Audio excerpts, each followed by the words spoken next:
دلیل یہ دیتے تھے کہ اس کا فکر نہ کرنا، اس کا فکر نہ کرنا، اس کا فکر نہ کرنا۔ اس کی دلیل کیا دیتے تھے؟ دلیل یہ دیتے تھے کہ بیٹا میں نے سورۃ کوثر پڑھی ہے اور خوب پڑھی ہے، اور سورۃ کوثر میں یہ سارے وعدے موجود ہیں، اور میں نے اپنی نسلوں کی نیت کر کے پڑھی ہے۔ اللہ سچا، اس کے وعدے سچے، لہذا پریشان نہ ہونا۔ مجھ سے کہنے لگا کہ اب میں بوڑھا ہو رہا ہوں اور میرے پوتے ہو گئے ہیں۔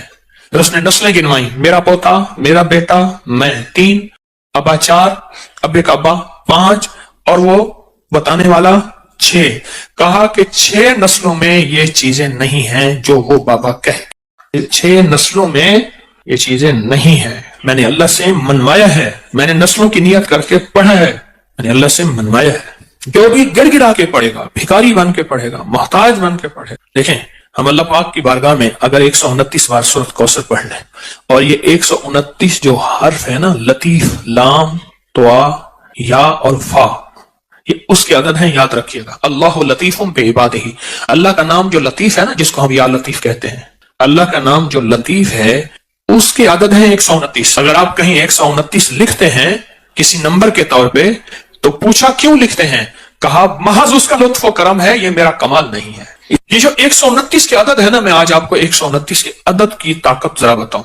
1 طاق ہے، 9 طاق ہے، پھر 2 اور 1 کو ملائیں کتنے بن جائیں؟ 3، اور 3 کیا ہے؟ اس میں ایک اور چیز بتاؤں، جس عدد میں 1 اور 9 آئے، جہاں بھی عدد میں 1 اور 9 آئے، فرمایا بسم اللہ الرحمن الرحیم کے 19 کیا حروف ہیں، اور جہنم کے وہ 19 فرشتے جو سزا دینے والے ہیں۔ جو بندہ ان 19 حروف کو پڑھے گا، پڑھے میرے ساتھ، بسم اللہ الرحمن الرحیم، یہ 19 حروف اس کی حفاظت کریں گے، اور صرف بسم اللہ الرحمن الرحیم کے پڑھنے سے 129 کی عدد کی طاقت ہے، اور 129 کا عدد اس کی لطف اور کرم کو بیان کر رہا ہے۔ جو بندہ 129 کی عدد میں کوئی چیز پڑھتا ہے کہ سورۃ کوثر 129 ہے، وہ اصل میں یہ کہہ رہا ہے کہ مولا اس کی زبان پہ جاری ہونا بھی تیری کریمی ہے، اس کا پڑھوانا بھی تیرا فضل ہے اور تیرا لطف اور کرم ہے، اور اس کی تاثیر ایک وہ ہے جو میرے علم میں ہے، ایک وہ ہے جو تیرے علم میں ہے۔ یہ بھی بڑی اہم بات ہے۔ ایک وہ ہے جو میرے علم میں ہے، میں نے معلومات لی، تسبیح خانے سے سنی، کتابوں میں پڑھی، بڑوں سے سنی، کسی کتاب میں پڑھا، کسی تحریر میں پڑھا، میرے دل میں وجدان پیدا ہوا۔ ایک وہ ہے جو میرے علم میں ہے، ایک وہ ہے جو تیرے علم۔ تو اللہ تیرا علم کامل ہے، اس کے پڑھنے کی وہ طاقت بھی عطا فرما جو تیرے علم میں ہے، وہ تاثیر بھی عطا فرما جو تیرے علم میں ہے۔ کیوں؟ ہونا تیری سب کچھ رحمت اور تیرے لطف و کرم سے ہے۔ یہ 129 کا عدد اس کی رحمت کو بول رہا، اس کی عطا کو بول رہا، اس کی شفقت کو بول رہا، اس کی شان کریمی کو بول رہا۔ اور پھر وہ ایک صاحب نے مجھے جو سچا خواب سنایا تھا، برتن تھا ایسے نرم جیسے پھل ہو، اس میں 129 موتی تھے، اور وہاں کہنے والے نے کہا یہ 129 موتی دراصل 129 برکات ہیں۔ جب کسی سے برکتیں لٹ جاتی ہیں، جب کسی سے برکتیں چلی جاتی ہیں، اس وقت وہ بندہ پھر سچا ویران ہو جاتا ہے۔ جب برکتوں کے دروازے کھلتے ہیں، پھر زمین اور آسمان کے خزانے اس کے لیے وسیع ہوتے ہیں۔ جب برکتوں کے دروازے کھلتے ہیں، بزرگ تھے دعا کر رہے تھے، بابا جی دعا کر رہے تھے کہ اللہ مجھ سے دولت چھین لینا، مجھ سے ملک اگر چھیننا ہے چھین لینا، اللہ مجھ سے صحت چھین لینا، میں شکوہ نہیں کروں گا، تیری عطا ہے تو جس کو دے، جس سے لے لے، لیکن اللہ مجھ سے برکت نہ چھیننا۔ کیوں؟ صحت ملی اور برکت اگر موجود ہوئی، صحت واپس آ جائے گی۔ اگر برکت موجود ہوئی، دولت واپس آ جائے گی۔ اگر برکت موجود ہوئی، نعمتیں، اقتدار، عروج، کمال مجھے واپس مل جائے گا۔ لیکن 129 کے عدد میں برکت ہے۔ اگر یہ عدد کچھ نہیں تھے، پھر اللہ کہتا فجر پڑھو، کوئی فجر کی 20 پڑھتا رکعتیں۔ عشق والے ہوتے جو پڑھنے کھڑتے فجر، تہجد سے جو شروع کرتے فجر پڑھتے پڑھتے پڑھتے پڑھتے، جو مجھ جیسے کمزور ہوتے وہ 2-4 پڑھ لیتے۔ اگر عدد کچھ نہیں ہے پھر فجر 2 ہی کیوں ہے اور مغرب 3 کیوں ہے؟ اگر عدد کچھ نہیں ہے پھر 30 روزے کیوں ہیں؟ اگر عدد کچھ نہیں ہے تو 7 چکروں کو ایک طواف کیوں فرمایا؟ اگر عدد کچھ نہیں ہے تو 9 ذی الحجہ ہی حج کیوں ہے؟ 10 ہو جاتا، 8 ہو جاتا۔ عدد ہیں والفجر ولیال عشر، وہ 10 راتیں آخر کیوں ہیں؟ ذی الحجہ کی 10 راتیں جن کی اللہ نے قسم کھائی ہے وہ کیوں ہیں؟ اور اگر عدد کچھ نہیں تو آخری عشرہ کیوں ہے؟ پھر آخری عشرہ رمضان کا، پھر اس میں طاق راتوں کا فرمایا 21، 23، 25، 27، 29 کیوں فرمایا؟ بعض اوقات ہماری ناواقفیت کہ ہم کہتے ہیں یہ عدد کہاں سے آ گئے؟ یہ کائنات عدد کے ساتھ اللہ نے جوڑ کے رکھی ہے۔ اگر عدد کچھ نہیں ہے تو اللہ کو پاک کیوں پسند ہے؟ راز ہیں، راز ہیں، راز ہیں، اور راز کو راز میں رہنے دیں. اپنی عقلیں استعمال کریں گے تو راز سے محروم ہو جائیں گے، لیکن جو اس راز کو پالے گا وہ نصیبوں اور قسمتوں والا. جس کو کوثر مل گیا، نہ رزق کی کمی، نہ صحت کی کمی، نہ عزت کی کمی، نہ برکت کی کمی. اس کے ارد گرد حفاظت، کفایت، کفالت، برکت کا نظام ہے. اور پھر بھی کہتے ہیں کہ آپ کے دشمنوں کو اگر سمجھ نہیں آئے گی تو پھر ہم آپ کے دشمنوں کو نیست و نابود کر دیں گے کہ ان نشان اکا اور ابتر، ان کی حالت ابتر ہو جائے گی اور وہ ابتر سے ابتر ہو جائیں. اب ایک سوال ہے، جب آپ 129 بار سورۃ کوثر پڑھتے ہیں، رزق کیوں بڑھتا ہے؟ یہ ایک اہم سوال ہے. رزق کیوں بڑھتا ہے؟ برکتوں کے دروازے کیوں آتے ہیں؟ وسعت کے دروازے کیوں آتے ہیں اور کہاں سے آتے ہیں؟ غیبی نظام کیسے متوجہ ہوتا ہے؟ ایک سوال ہے اور بہت اہم سوال ہے.